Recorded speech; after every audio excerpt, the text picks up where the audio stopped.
നമസ്കാരം, ന്യൂസ് നൈറ്റിലേക്ക് സ്വാഗതം. കന്നുകാലി കശാപ്പ് നിരോധിച്ച വിജ്ഞാപനത്തിൽ ഭേദഗതി വരുത്താൻ കേന്ദ്ര സർക്കാർ ആലോചിക്കുന്നു. കന്നുകാലികളുടെ പട്ടികയിൽ നിന്ന് പോത്തിനെ ഒഴിവാക്കിയേക്കും. അതേസമയം വിജ്ഞാപനത്തിനെതിരെയുള്ള സമരം ദക്ഷിണേന്ത്യ മുഴുവൻ വ്യാപിച്ചു. കണ്ണൂരിൽ പരസ്യ കശാപ്പ് നടത്തി പ്രതിഷേധിച്ച യൂത്ത് കോൺഗ്രസ് പ്രവർത്തകരെ പാർട്ടി സസ്പെൻഡ് ചെയ്തു. കന്നുകാലി വിജ്ഞാപനത്തിനെതിരെ കണ്ണൂരിൽ പരസ്യ കശാപ്പ് നടത്തി പ്രതിഷേധിച്ച സംഭവത്തെ കോൺഗ്രസ് ഉപാധ്യക്ഷൻ രാഹുൽ ഗാന്ധി അടക്കം വിമർശിച്ചിരുന്നു. ഇതിന് പിന്നാലെയാണ് പ്രതിഷേധത്തിന് നേതൃത്വം നൽകിയ യൂത്ത് കോൺഗ്രസ് കണ്ണൂർ പാർലമെന്റ് മണ്ഡലം പ്രസിഡന്റ് റിജിൽ മാക്കുറ്റിയെ കോൺഗ്രസിൽ നിന്ന് സസ്പെൻഡ് ചെയ്തതായി KPCC പ്രസിഡന്റ് MM ഹസൻ അറിയിച്ചത്. കോൺഗ്രസിന്റെ ജനാധിപത്യപരവും സമാധാനവുപരമായ പ്രതിഷേധ നടപടിക്ക് വിരുദ്ധമായതുകൊണ്ട് ഇതിന് നേതൃത്വം നൽകിയ Kannur parliament youth Congress president Shri Rijil മാക്കുറ്റിയെ പാർട്ടിയിൽ നിന്ന് സസ്പെൻഡ് ചെയ്യാൻ തീരുമാനിച്ചു. കണ്ണൂരിലേത് ഒറ്റപ്പെട്ട സംഭവമാണെന്നും കോൺഗ്രസിന് നിരക്കാത്തതാണെന്നും പ്രതിപക്ഷ നേതാവ് രമേശ് ചെന്നിത്തല പറഞ്ഞു. നടപടിയെ അംഗീകരിക്കുന്നതായി റിജിൽ മാക്കുറ്റി ഫേസ്ബുക്കിലൂടെ പ്രതികരിച്ചു. അതേസമയം കന്നുകാലി വിജ്ഞാപനം മറികടക്കുന്നതിനായി സർക്കാർ നിയമനിർമ്മാണം നടത്തണമെന്നും ഇക്കാര്യത്തിൽ പ്രതിപക്ഷം പൂർണ്ണ പിന്തുണ നൽകുമെന്നും MM ഹസൻ കൂട്ടിച്ചേർത്തു. ഇതിന് ഒരു പ്രത്യേക പുതിയ നിയമനിർമ്മാണം ഉണ്ടാക്കണം എന്ന് സംസ്ഥാന ഗവൺമെന്റിനോട് ഞങ്ങൾ ആവശ്യപ്പെടുന്നു. ഗവൺമെന്റ് ഈ നിയമം ഇവിടെ നടപ്പിലാക്കാതിരിക്കാൻ സ്വീകരിക്കുന്ന എല്ലാ നടപടികൾക്കും കോൺഗ്രസ് പാർട്ടി പൂർണ്ണമായ പിന്തുണ നൽകുന്നതാണ്. വിജ്ഞാപനത്തിൽ പ്രതിഷേധിച്ച് കോൺഗ്രസ് ഇന്ന് കരിദിനം ആചരിക്കുകയാണ്. ഇതിന്റെ ഭാഗമായി സെക്രട്ടേറിയറ്റിന് മുന്നിലേക്ക് പ്രതിഷേധ മാർച്ചും സംഘടിപ്പിച്ചു. റിപ്പോർട്ടർ, തിരുവനന്തപുരം. ഈ വിഷയത്തിൽ നമ്മോടൊപ്പം കൃഷിമന്ത്രി VS സുനിൽകുമാർ, അഡ്വക്കേറ്റ് കാളീശ്വരൻ രാജ് നിയമജ്ഞൻ, BJP നേതാവ് അഡ്വക്കേറ്റ് ഗോപാലകൃഷ്ണൻ, ജോസഫ് വാഴക്കൻ കോൺഗ്രസ് നേതാവ്, ജോർജ് കുര്യൻ ന്യൂനപക്ഷ കമ്മീഷൻ അംഗം. ആദ്യം അഡ്വക്കേറ്റ് കാളീശ്വരൻ രാജ്, ഇക്കാര്യത്തിൽ സംസ്ഥാനം നിയമം കൊണ്ടുവരണം എന്നാണ് പ്രതിപക്ഷം ആവശ്യപ്പെടുന്നത്. അങ്ങനെ ഒരു നിയമത്തെക്കുറിച്ച് ആലോചിക്കുമെന്ന് സംസ്ഥാന മുഖ്യമന്ത്രിയും പറയുന്നു. കേരളത്തിൻ്റെ മുമ്പിലുള്ള വഴികൾ അതുമാത്രമാണോ? അല്ല, കേരളത്തിന്റെ മുമ്പിൽ ഒന്നാമത് ഈ കാര്യത്തിൽ എനിക്കൊരു നിഷ്പക്ഷതയുടെ പ്രശ്നം ഞാൻ ആദ്യമേ പറഞ്ഞത് കൊള്ളട്ടെ. എനിക്കിതിലൊരു പക്ഷപാതിത്വമുണ്ട് ഈ വിഷയത്തിൽ എന്റെ പക്ഷപാതിത്വം എന്ന് പറയുന്നത് ഈ മൃഗങ്ങളുടെ കശാപ്പ് നിരോധിക്കുന്ന ഏതൊരു ഉത്തരവിനെയും അതിന്റെ ഒരു നൈതികതയുടെ അടിസ്ഥാനത്തിൽ പിന്തുണക്കുന്ന ഒരാളാണ് ഞാൻ. അപ്പൊ അത് എത്രമാത്രം എന്റെ അഭിപ്രായങ്ങളിൽ കടന്നു വരുമെന്നുള്ളത് എനിക്ക് അറിഞ്ഞുകൂടാ. പക്ഷെ നിയമപരമായി മാത്രം ഞാൻ ശ്രീ നികേഷ് ചോദിച്ച ചോദ്യത്തിനുള്ള ഉത്തരം പറയാൻ ശ്രമിക്കാം. ഇപ്പൊ സാധാരണ കേന്ദ്ര ഗവൺമെന്റ് ഇപ്പോൾ ഈ നിയമം കൊണ്ടുവന്നിരിക്കുന്നു, വിജ്ഞാപനം ഇറക്കിയിരിക്കുന്നു. അതിലൊരു വിഷയം പ്രത്യേകിച്ച് ശ്രദ്ധിക്കാനുള്ളത്, ഇത് കേന്ദ്ര ഗവൺമെന്റിന്റെ അല്ലെങ്കിൽ കേന്ദ്രത്തിന്റെ അധികാര പരിധിയിലുള്ള ഒരു വിജ്ഞാപനമാണ് എന്ന് വരികിൽ സംസ്ഥാന നിയമത്തിന് പ്രസക്തിയില്ല. ഇതിന്റെ കാരണം വളരെ ലളിതമാണ്. അതായത് കൺകറന്റ് ലിസ്റ്റിൽ ഉഭയ പട്ടികയിൽ, അതായത് സ്റ്റേറ്റ് ഗവൺമെന്റിനും കേന്ദ്ര ഗവൺമെന്റിനും നിയമനിർമ്മാണ അധികാരമുള്ള പട്ടികയാണ് കൺകറന്റ് ലിസ്റ്റ് എന്ന് പറയുന്നത്. നമുക്ക് എല്ലാവർക്കും അറിയാവുന്നതുപോലെ അതിലെ 17ാമത്തെ ഐറ്റമാണ് മൃഗങ്ങൾക്കെതിരെയുള്ള ക്രൂരത തടയൽ എന്നുള്ളത്. അപ്പോൾ കൺകറന്റ് ലിസ്റ്റിൽപ്പെട്ട ഒരു വിഷയത്തിൽ കേന്ദ്ര ഗവൺമെന്റ് ഒരു നിയമം കൊണ്ടുവന്നു കഴിഞ്ഞാൽ പിന്നെ അതിന് മുമ്പോ പിമ്പോ അതിന് വിരുദ്ധമായി ഒരു സംസ്ഥാന നിയമം ഉണ്ടെങ്കിൽ ആ സംസ്ഥാന നിയമം അത്രത്തോളം അസാധുവായിരിക്കും എന്നുള്ളതാണ് ഭരണഘടനയുടെ 254 അനുച്ഛേദം പറയുന്നത്. അപ്പോൾ ഈ രീതിയിൽ നോക്കുമ്പോൾ ശ്രദ്ധിക്കേണ്ടുന്ന ഒരു കാര്യം, റെപ്യൂഗ്നൻസി വന്നു കഴിഞ്ഞാൽ, അതായത് വൈരുദ്ധ്യം വന്നു കഴിഞ്ഞാൽ കൺകറന്റ് ലിസ്റ്റിൽപ്പെട്ട ഒരു വിഷയത്തിൽ കേന്ദ്ര നിയമത്തിനാണ് പ്രാമുഖ്യം ലഭിക്കുക. അതുകൊണ്ട് തന്നെ ഈ കാര്യത്തിൽ സംസ്ഥാന ഗവൺമെന്റ് കൊണ്ടുവരുന്ന നിയമത്തിന് എന്തെങ്കിലും സാധുതയുണ്ടായിരിക്കുമെന്ന് കരുതുവാൻ നിവൃത്തിയില്ല. പിന്നെ ഗവൺമെന്റിന്റെ മുമ്പിലുള്ളൊരു വഴി എന്ന് പറയുന്നത് ഈ നിയമത്തെ ചോദ്യം ചെയ്യുക എന്നുള്ളത് മാത്രമാണ്. ചോദ്യം ചെയ്യാനുള്ള ഒരു വശം എന്ന് പറയുന്നത്, ചോദ്യം ചെയ്യണമെങ്കിൽ ഈ ഭരണഘടനാപരമായി ഈ വിഷയത്തെ ചോദ്യം ചെയ്യണമെങ്കിൽ സംസ്ഥാന ഗവൺമെന്റിന് ഈ പുതിയ വിജ്ഞാപനം, ഇപ്പോൾ ഉയർന്നു കഴിഞ്ഞിരിക്കുന്ന ഒരു വാദം, അതുമായി എനിക്ക് വിയോജിപ്പുണ്ട്. ഉയർന്നു കഴിഞ്ഞിരിക്കുന്ന ഒരു വാദം എന്ന് പറയുന്നത് 1960 മൃഗങ്ങൾക്കെതിരെയുള്ള ക്രൂരത തടയുന്നത് സംബന്ധിച്ച പേരന്റ് ആക്ട്, അതായത് മൃഗ ക്രൂരത തടയുന്നത് സംബന്ധിച്ചിട്ടുള്ള നിയമം. അത് കശാപ്പിനെ മൊത്തത്തിൽ ഒരു ക്രൂരതയായി കാണുന്നില്ല, മറിച്ച് ഒരു പരിധിവരെ കശാപ്പിനെ അനുവദിക്കുന്നുണ്ട്. അതുകൊണ്ട് തന്നെ കശാപ്പിനെ ഈ രീതിയിൽ വിലക്കുന്നത് ചുരുക്കത്തിൽ അഡ്വക്കേറ്റ് കാളീശ്വരൻ രാജ്, ഭക്ഷണത്തിന് വേണ്ടി കശാപ്പ് നിരോധിക്കുന്നില്ല ക്രൂവൽറ്റി ടു ആനിമൽസ് ആക്ട് പ്രകാരം എങ്കിൽ ആക്ടിനെ വെല്ലുന്ന ഭേദഗതി സാധ്യമാണോ? നിയമത്തെ വെല്ലുന്ന ചട്ടം സാധ്യമാണോ? അതാണ് രണ്ടാമത് ഉയർന്നു വന്നിരിക്കുന്ന ഒരു വാദമുഖം ഇതാണ്. അതിലെനിക്ക് പറയാനുള്ളത്, ഒന്ന്, ഈ കശാപ്പിനെ ഏതൊക്കെ രീതിയിലുള്ള കശാപ്പിനെ എപ്പോഴൊക്കെ ക്രൂരതയായി വ്യാഖ്യാനിക്കാം എന്നുള്ളതിന് ഈ മൂലനിയമം ഒരു തടസ്സമാണ് എന്ന് എനിക്ക് അഭിപ്രായമില്ല. ഇപ്പൊ ഇന്നലെ ലൈവ് ലോയിലും ഇന്ന് ഹിന്ദുവിലുമായിട്ട് വന്നിട്ടുള്ള ഈ അഭിപ്രായം മൂലനിയമത്തിനെതിരാണ് ഈ വിജ്ഞാപനം എന്നുള്ളത്. എനിക്കതിനോട് യോജിപ്പ് തോന്നുന്നില്ല. കാരണം ഈ മൂലനിയമം എല്ലാ കശാപ്പിനെയും ഒരു കാലത്തും അത് ക്രൂരതയല്ല എന്നുള്ള രീതിയിലുള്ളൊരു സൂചന അവിടെ നൽകുന്നില്ല. ക്രൂരത എന്താണ് എന്നും ഏതൊക്കെ സന്ദർഭങ്ങളിലാണ് ക്രൂരത ഉണ്ടാകുന്നത് എന്ന് വ്യാഖ്യാനിക്കുന്നതിനുമുള്ള നിയമനിർമ്മാതാക്കളുടെ അവകാശത്തെ അല്ലെങ്കിൽ അധികാരത്തെ ഇല്ലാതാക്കുന്ന വിധത്തിലുള്ള ഒന്നാണ് മൂലനിയമം എന്നുള്ള അഭിപ്രായം. പക്ഷേ അതിൽ ഇങ്ങനെ പറയുന്നു, സെക്ഷൻ 11-ൽ പറയുന്നത് കന്നുകാലികളെ ഭക്ഷണത്തിനായി കശാപ്പ് ചെയ്യുന്നത് ക്രൂവൽറ്റിയായി കാണുന്നില്ല. Destruction of any animal as food for mankind unless such destruction or preparation was accompanied by the infliction of unnecessary pain or suffering എന്നാണ്. അതെ, അനുപാതത്തിൽ അധിഷ്ഠിതമായിട്ടുള്ള അല്ലെങ്കിൽ അനുപാതത്തിന് കവിഞ്ഞിട്ടുള്ള ക്രൂരത കാണിച്ച് കൊണ്ട് നടത്തുന്ന കശാപ്പ് മാത്രമാണ് ക്രൂരത എന്നുള്ള രീതിയിൽ മൂലനിയമം പറയുമ്പോൾ ഇപ്പോൾ പോലും ഈ വിജ്ഞാപനത്തിൽ നോക്കൂ, ഈ വിജ്ഞാപനത്തിൽ കശാപ്പിനെ മൊത്തം നിരോധിക്കുന്നില്ല.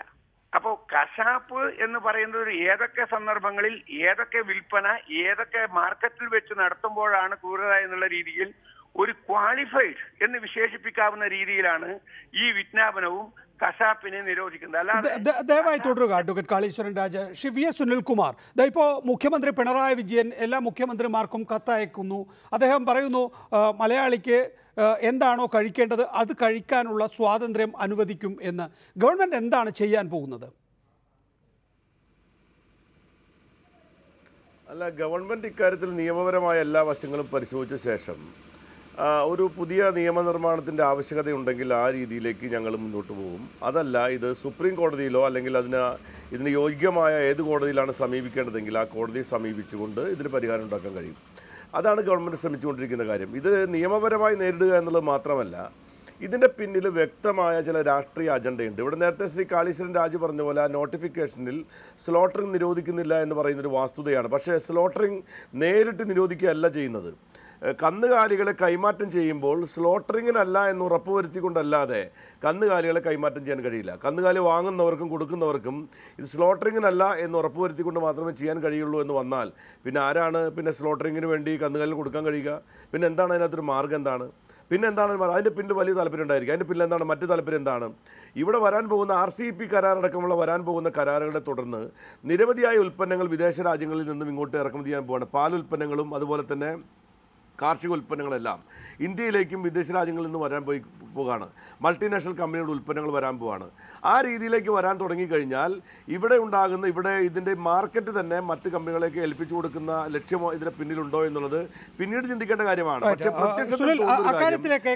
അക്കാര്യത്തിലേക്ക് നമുക്ക് വരാം. അതിനു മുമ്പ് ഗവൺമെന്റ് ഇക്കാര്യത്തിൽ എന്താണ് ചെയ്യുക എന്നുള്ളത് സംബന്ധിച്ചാണ് നമുക്ക് തീർപ്പ് കൽപ്പിക്കാനുള്ളത്, അല്ലെങ്കിൽ ഒരു വ്യക്തത വരുത്താനുള്ളത്. കോടതിയിൽ പോവുകയാണോ ചെയ്യുക, അതോ നിയമനിർമ്മാണമാണോ? ഈ നിയമം അല്ല, ഇത് രണ്ടും ഞങ്ങളിപ്പോൾ പൂർണ്ണമായിട്ട് തീരുമാനിച്ചിട്ടില്ല. കാരണം ഇത് അവധാനതയോട് തീരുമാനിക്കേണ്ട കാര്യമാണ്. പക്ഷെ ഒരു കാര്യമുണ്ട്, പ്രത്യക്ഷത്തിൽ ഞാൻ പറയുന്നത് അൺകോൺസ്റ്റിറ്റ്യൂഷണലാണ്. സംസ്ഥാന ഗവൺമെന്റിന്റെ അധികാര പരിധിയിൽ വരുന്ന കാര്യത്തിലേക്ക് കൈകടത്തിയിരിക്കുകയാണ്. സംസ്ഥാനങ്ങളുമായി ചർച്ച നടത്താതെ ഇത്തരം കാര്യം ഇംപ്ലിമെന്റ് ചെയ്യുമ്പോൾ എങ്ങനെയാണ് ഒരു നിയമപരമായി നടപ്പിലാക്കാൻ കഴിയാത്ത ഒരു കാര്യം സംസ്ഥാനങ്ങൾക്ക് മേൽ കേന്ദ്രത്തിന് അടിച്ചേൽപ്പിക്കാൻ കഴിയുക? അങ്ങനെ കേന്ദ്രമായ നിലയിൽ വളരെയധികം സോഷ്യൽ ഇമ്പാക്ട് ഉണ്ടാക്കുന്ന ജോർജ് കുര്യൻ, ന്യൂനപക്ഷ കമ്മീഷൻ അംഗം, നമ്മോടൊപ്പം ടെലിഫോൺ ലൈനിൽ. ശ്രീ ജോർജ് കുര്യൻ, ന്യൂനപക്ഷങ്ങളുടെ അവകാശത്തിന്മേലുള്ള കടന്നുകയറ്റമായി ഇതിനെ വിലയിരുത്തുന്നവരുണ്ട്. എന്താണ് ഇക്കാര്യത്തിൽ സംസ്ഥാനങ്ങൾക്ക് ചെയ്യാൻ കഴിയുക എന്നാണ് താങ്കളുടെ നിഗമനം? അല്ല, കേരളത്തെ സംബന്ധിച്ചിടത്തോളം കേരളത്തിൽ ഗോഹത്യ നിരോധിച്ചിട്ടില്ല. അതുകൊണ്ട് തന്നെ കേരള ഗവൺമെന്റിന് നിയമം നിർമ്മിക്കുവാൻ സാധിക്കും. നമ്മുടെ 7th ഷെഡ്യൂളില് സ്റ്റേറ്റ് ലിസ്റ്റ് 15ാമതായിട്ടാണ് ഇത് വരുന്നത്. ഈ കന്നുകാലികളെ സംബന്ധിച്ചുള്ള സംരക്ഷണവും അങ്ങനെയുള്ള കാര്യം വരുന്നത്. അപ്പൊ അതുകൊണ്ട് തീർച്ചയായിട്ടും ഇത് സംസ്ഥാനത്തിന് ഗോഹത്യ നിരോധിക്കാത്ത ഒരു സംസ്ഥാനം എന്ന രീതിയിൽ ഇതിനു വേണ്ടിയുള്ള നിയമം നിർമ്മിക്കാൻ സാധിക്കും. ഇതിപ്പോ ഈ നോട്ടിഫിക്കേഷൻ വന്നിരിക്കുന്നത് 2012 Lakshmi Narayan Modi versus union of India എന്നുള്ളൊരു കേസ്. അതിലാണ് ഈ കശാപ്പിനെ പറ്റിയും അതിന്റെ ക്രൂരതയെ പറ്റിയും ഒക്കെ ഉള്ള വിധി വന്നത്. ആ കേസ് നടക്കുന്ന അവസരത്തിൽ ഞാൻ കോടതിയിലുണ്ടായിരുന്നു. അപ്പൊ കോടതി വാക്കാൽ പറഞ്ഞൊരു കാര്യം, ഇത് മൃഗങ്ങളും മാംസഭുക്കുകളും തമ്മിലുള്ള ഒരു ഏറ്റുമുട്ടലിന്റെ പ്രശ്നമാണ്. എപ്പോഴും മാംസഭുക്കുകൾ മാത്രമേ വിജയിക്കുള്ളൂ. കാരണം മൃഗങ്ങൾക്ക് പ്രതികരിക്കാൻ സാധിക്കില്ല. കോടതിക്കും നിയമത്തിനും മാത്രമേ മൃഗങ്ങളെ സംരക്ഷിക്കാൻ സാധിക്കുകയുള്ളൂ. അപ്പൊ അതുകൊണ്ട് തീർച്ചയായിട്ടും ഇത് എപ്പോഴും ഒരു വലിയ വിഷയമായിട്ട് നീങ്ങും. ഇത് ന്യൂനപക്ഷങ്ങളുടെ അവകാശത്തിന്മേലുള്ള അല്ലെങ്കിൽ ന്യൂനപക്ഷങ്ങളുടെ മേലുള്ള ഒരു കടന്നുകയറ്റമായി ഇതിനെ കാണേണ്ടതുണ്ടോ? ഇപ്പോൾ ഒരു വിഭാഗം ആളുകളാണ് കന്നുകാലി ചന്തകൾ നടത്തുന്നത്, ഒരു വിഭാഗം ആളുകളാണ് ഈ തുകൽ വ്യവസായത്തിൽ ഏർപ്പെട്ടിരിക്കുന്നത്. അങ്ങനെ ഇരിക്കെ ഇത് മുസ്ലിങ്ങൾക്കെതിരായ ദളിതർക്കെതിരായിട്ടുള്ള ഒരു കടന്നാക്രമണമായി ന്യൂനപക്ഷ കമ്മീഷൻ കാണുന്നുണ്ടോ? തീർച്ചയായിട്ടുമില്ല. കാരണം ഭാരതത്തില് ഗോഹത്യ നിരോധനം ഭൂരിപക്ഷം സംസ്ഥാനങ്ങളിൽ ഉണ്ടെങ്കിലും ഇന്ത്യയിലെ ജനസംഖ്യയില് ഏതാണ്ട് 50%-ലേറെ മാംസഭുക്കുകളാണ്. അപ്പൊ അതുകൊണ്ട് ഇത് ന്യൂനപക്ഷത്തിന് മാത്രം എതിരായിട്ടുള്ളൊരു കാര്യമാണ് എന്ന് പറയുന്നത് ശരിയല്ല. ഇത് മാംസഭുക്കുകളായിട്ടുള്ള എല്ലാവരെയും ബാധിക്കുന്ന വിഷയമാണ്. അപ്പൊ അതുകൊണ്ട് തന്നെ ഈ മാംസഭുക്കുകളായിട്ടുള്ളവർക്ക് ഭക്ഷണം കൊടുക്കുവാൻ കേരളത്തില് ഗോഹത്യ നിരോധിക്കാത്തത് കൊണ്ട് അതിന്റെ അടിസ്ഥാനത്തിൽ ഇത് ഏതായാലും ഇതിന്റെ അകത്ത് കശാപ്പ് പാടില്ല എന്ന് ഈ നോട്ടിഫിക്കേഷൻ പറഞ്ഞിട്ടില്ല. ഈ കൃഷിക്ക് ആവശ്യമായിട്ടുള്ള ലൈഫ് സ്റ്റോക്ക് സംരക്ഷിക്കുക എന്നുള്ളതാണ് കേരളത്തിലെ സർക്കാരിനെ സംബന്ധിച്ചിടത്തോളം, പ്രത്യേകിച്ച് കൃഷി വകുപ്പ് മന്ത്രിക്ക് ചെയ്യാൻ സാധിക്കുന്നതിൽ സ്വയം പര്യാപ്തമാകുക എന്നുള്ളതാണ്. കർണാടകയിലും തമിഴ്നാട്ടിലും അവിടെ കാളപൂട്ടി അല്ലെങ്കിൽ ഈ പോത്തിനെ ഉപയോഗിച്ച് പോട്ട് നിലം ഉഴുതതിന് ശേഷം അവശരായിട്ടുള്ള കാളയെയും പോത്തിനെയാണ് കേരളത്തിലേക്ക് അയക്കുന്നത്. എക്സ്പോർട്ട് ക്വാളിറ്റി ഉള്ളതല്ല. നമ്മളെക്കാൾ കൂടുതൽ ആവശ്യം ഇത് ഈ കാര്യത്തിൽ അവർക്കാണ്. കോടിക്കണക്കിന് രൂപ, ആയിരക്കണക്കിന് കോടി രൂപയുടെ നഷ്ടമാണ് അവിടുത്തെ കർഷകർക്കുണ്ടാകുന്നത്. അപ്പൊ അതുകൊണ്ട് നമ്മൾ സ്വയം പര്യാപ്തമാകുക. ഈ ഗോവധ നിരോധനമില്ലാത്ത അപൂർവം സംസ്ഥാനങ്ങളിൽ ഒന്നായിട്ടുള്ള കേരളത്തില് ഇവിടെ ഈ മൃഗങ്ങളെ വളർത്തുവാനുള്ള സാഹചര്യം ഉണ്ടാക്കുകയും അതിന് സഹായം കൊടുക്കുകയുമാണ് കേരള സർക്കാർ ചെയ്യേണ്ടത്. അല്ലാതെ ദയവായി തുടരുക. അഡ്വക്കേറ്റ് ഗോപാലകൃഷ്ണൻ, ഇതിൻ്റെ ഒരു പ്രത്യാഘാതം യഥാർത്ഥത്തിൽ വിലയിരുത്തി തന്നെയാണോ കേന്ദ്ര സർക്കാർ ഇങ്ങനെയൊരു വിജ്ഞാപനം പുറപ്പെടുവിച്ചത്? കേരളത്തിൽ പോട്ടെ, വടക്കേ ഇന്ത്യയിൽ ഗോരക്ഷകന്മാർ അല്ലെങ്കിൽ പശു ഗുണ്ടകൾ എന്ന് വിളിക്കുന്നവരാണ് അവിടെയൊക്കെ തന്നെയും ഈ കന്നുകാലി ചന്തകൾ ഇപ്പോൾ നിയന്ത്രിക്കുന്നത്. അവിടെ പുതിയ വിജ്ഞാപനത്തിൻ്റെ മറവിൽ ചെറുകിട കർഷകരുടെ, കച്ചവടക്കാരുടെ, എല്ലും തോലും എടുക്കുന്ന ദളിതരുടെ നട്ടല് ചവിട്ടി ഓടിക്കാൻ പോകുന്നതല്ലേ ഈ വിജ്ഞാപനം?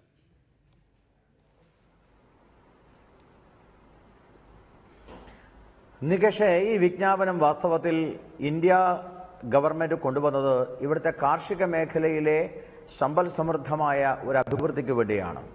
കാരണം കന്നുകാലികളെ കുറിച്ചിട്ടുള്ള ഏറ്റവും ലേറ്റസ്റ്റ് ആയിട്ടുള്ള പഠനം പറയുന്നത് ഈ രീതിയിൽ മുന്നോട്ട് പോയാൽ, അതായത് ഇന്നത്തെ നിലവാരത്തിൽ കന്നുകാലികളുടെ ഭക്ഷണം, കന്നുകാലികളുടെ ജീവിതം, അതൊക്കെ ഇന്നത്തെ അവസ്ഥയിൽ മുന്നോട്ട് പോയാൽ 2030 ആവുമ്പോഴേക്കും കന്നുകാലികളെ ഇന്ത്യയിലേക്ക് ഇറക്കുമതി ചെയ്യേണ്ട അവസ്ഥ വരുമെന്നാണ് ലേറ്റസ്റ്റ് ആയിട്ടുള്ള റിപ്പോർട്ട് പറയുന്നത്. സ്വാഭാവികമായിട്ടും 2014, ഞാനിപ്പോൾ ആ റിപ്പോർട്ടിനെ ബേസ് ചെയ്തുകൊണ്ടല്ല സംസാരിക്കുന്നത്, പക്ഷേ 2014 സുപ്രീം കോടതിയിൽ ഒരു കേസ് വന്നു. ആ കേസ് ഒരു മൃഗസ്നേഹി കൊടുത്ത കേസാണ്. ആ കേസിന്റെ വിധി 2016 വന്നു. ആ വിധി എന്ന് പറയുന്നത് കന്നുകാലി ചന്തയിൽ നിന്നും നേപ്പാളിലേക്കും ബംഗ്ലാദേശിലേക്കും അനധികൃതമായിട്ട് കയറ്റി അയക്കപ്പെടുന്ന കന്നുകാലി കള്ളക്കടത്ത് തടയുക എന്നുള്ളതായിരുന്നു. പക്ഷെ കന്നുകാലി കള്ളക്കടത്ത് തടയണമെന്നുണ്ടെങ്കിൽ കന്നുകാലി ചന്തകളെ നിയന്ത്രണത്തിൽ, റെഗുലേഷനിൽ കൊണ്ടുവരണം.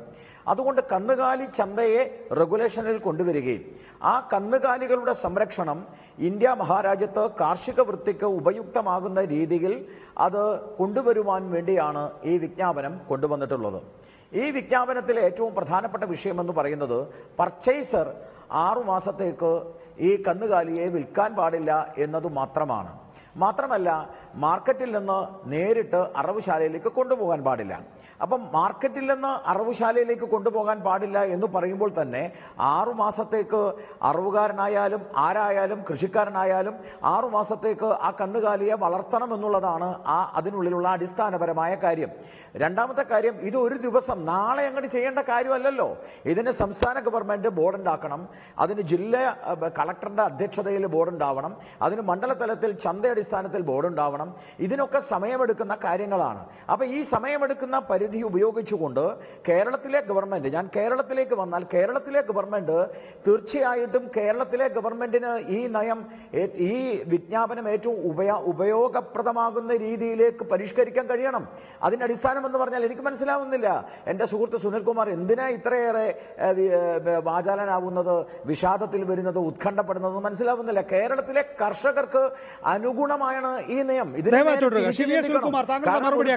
ഓട്ടോറിക്ഷ ഓടിച്ചു നടക്കുന്ന ബിടെക്കുകാരനും നികേഷേ, ഈ നിയമം വന്നാല് 10 കൊല്ലം കൊണ്ട് അദ്ദേഹം പറഞ്ഞ 2030 കന്നുകാലികൾ ഇറക്കുമതി ചെയ്യേണ്ടി വരുമെന്ന് പറഞ്ഞല്ലോ. ഇതിപ്പോൾ 2030 വേണ്ടി വരും. 2020 ആകുമ്പോഴേക്കും കന്നുകാലികൾ ആരും ഇറക്കുമതി ചെയ്യാൻ പോകുന്നില്ല. ഇറച്ചി ഇറക്കുമതി ചെയ്യേണ്ടി വരും, പാൽ ഇറക്കുമതി ചെയ്യേണ്ടി വരും, മുട്ട ഇറക്കുമതി ചെയ്യേണ്ടി വരും, സകലതും ഇറക്കുമതി ചെയ്യേണ്ടി വരും. കാരണം എന്താണെന്നറിയാമോ, ഏതെങ്കിലും ഒരു കൃഷിക്കാരൻ ഇദ്ദേഹം പറഞ്ഞ 6 മാസം വരെ വളർത്തിയെടുത്തു കഴിഞ്ഞാൽ വീണ്ടും വിൽക്കാൻ ചെല്ലുമ്പോണ്ടാകുന്ന പ്രശ്നം എന്താണ്? സ്ലോട്ടറിങ്ങിനായി ഇത് ഉപയോഗിക്കാൻ പാടില്ല, വിൽക്കാൻ പാടില്ല. ഒരു കൃഷിക്കാരൻ ഒരു പശുവിനെ വളർത്തുന്നു, ആ പാൽ ഉപയോഗിച്ചാൽ അയാളുടെ ഉപജീവന മാർഗം നടത്തിക്കൊണ്ടിരിക്കുകയാണ്. ആ പശുവിൻ്റെ കറ പറ്റിക്കഴിഞ്ഞാൽ, ആ പശുവിന് വയസ്സായി കഴിഞ്ഞാൽ ഈ പശുവിനെ ഇയാൾ എന്ത് ചെയ്യാൻ പോകുന്നു? എന്താണ് ചെയ്യേണ്ടത്? അല്ലെങ്കിൽ ഒരു എരുമയെ അയാൾ എന്ത് ചെയ്യണം? അപ്പോൾ ഒരു പോത്തിനെ വളർത്തിക്കൊണ്ടിരിക്കുന്നു, ആ പോത്തിനെ കാർഷിക ആവശ്യങ്ങൾക്കല്ലാതെ വിൽക്കാൻ പാടില്ല. പോത്തിനെ കാർഷിക ആവശ്യങ്ങൾക്ക് പിന്നെ സ്ലോട്ടറിംഗ് അല്ലാതെ കാർഷിക ആവശ്യത്തിന് വിൽക്കാൻ കഴിയുമോ? അല്ല, ഞാൻ പറയട്ടെ ഗോപാലകൃഷ്ണൻ പറയട്ടെ. അപ്പോൾ കാർഷിക മേഖലയെ പുഷ്ടിപ്പെടുത്താൻ പോകുന്നതാണ് ഇതെന്ന് പറയുന്നത് ശുദ്ധ അസംബന്ധമാണ്. ഇത് കാർഷിക മേഖലയെ തകർക്കാൻ പോവാണ്. കേരളത്തിലെ കാലി സമ്പത്തിനെ ഇല്ലാതാക്കാൻ പോകുന്ന ഒരു കാര്യമാണ്. മാംസ ബുക്കുകളുടെ പ്രശ്നം എന്നതിനേക്കാൾ ഉപരിയായി മാംസം കഴിക്കുക എന്ന് പറയുന്ന ഒരു അവകാശമാണ്. മാംസം കഴിക്കേണ്ട ഒരു മനുഷ്യന്റെ ലോകത്തെല്ലാ സ്ഥലത്തും മാംസ ബുക്കുകളും സസ്യ ബുക്കുകളും ഉണ്ട്. പുരാതന കാലം മുതൽ തന്നെ അങ്ങനെ ജീവിച്ചു വരുന്ന മനുഷ്യ സമൂഹമാണ്. ആ സമൂഹത്തിനകത്ത് വേട്ടയാടി മൃഗങ്ങളെ പിടിച്ച് ഭക്ഷിച്ചിരുന്ന ആൾക്കാരാണ്. പിന്നെ അതിനുശേഷം സസ്യ ബുക്കുകളുണ്ടാകാം, മാംസ ബുക്കുകളുണ്ടാകാം. അതൊക്കെ ഓരോരുത്തരും ജീവിത രീതികളാണ്. ആ രീതിക്കനുസരിച്ച് അവർക്ക് ജീവിക്കാനുള്ള സ്വാതന്ത്ര്യം ഉണ്ടാകണം. മാംസ ബുക്കുകളായിരിക്കുന്ന ആൾ മാംസ ബുക്കുകളായി ജീവിക്കുമ്പോൾ എനിമൽ ക്രൂവൽറ്റിയെ സംബന്ധിച്ചുള്ള നിയമം ഇവിടെ ഉണ്ട്. ആ നിയമത്തിൽ തന്നെ പറയുന്നു, 11(3)B അനുസരിച്ച് തന്നെ പറയുന്നു, കൃത്യമായി തന്നെ പറയുന്നുണ്ട്, പിന്നെ ഭക്ഷണാവശ്യങ്ങൾക്ക് വേണ്ടി ഉപയോഗിക്കുന്ന പിന്നെ സ്ലോട്ടറിങ്ങിനെ അത് ക്രൂവൽറ്റി ആയിട്ട് പരിഗണിക്കാൻ കഴിയില്ല എന്ന് പറയുമ്പോൾ, അങ്ങനെ ഒരു നിയമം 1964-67 ഉണ്ടാക്കുമ്പോൾ അന്നുണ്ടാക്കിയിരിക്കുന്ന ആൾ എന്തുകൊണ്ടാണെന്ന് പറയാൻ കാരണം, മഹാത്മാഗാന്ധി തന്നെ ഗോവത്തെ പറ്റി പറഞ്ഞത് മഹാത്മാഗാന്ധി തന്നെ പറയുന്നത് എന്താണ്?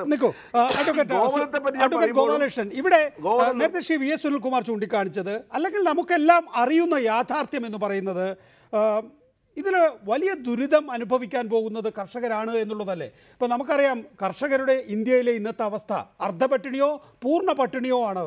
അവർക്ക് ഇനി പാൽ തരാത്ത, നിലമുഴാത്ത പശുക്കളെ, കാളകളെ ജീവിതാവസാനം വരെ പുല്ലും വെള്ളവും കൊടുത്ത് പോറ്റേണ്ട അവസ്ഥ വരുന്നു. കറവറ്റിയ പശുക്കളും പണിയെടുക്കാത്ത ദയാവധം കാത്തുകിടക്കുന്ന കാളകളെയും വിറ്റ് പുതിയ കടിച്ചയെയും അതുപോലെ തന്നെ കാളക്കുട്ടനെയും വാങ്ങേണ്ടവർക്ക് ആ ഒരു വരുമാനം ഇല്ലാതാകുന്നു.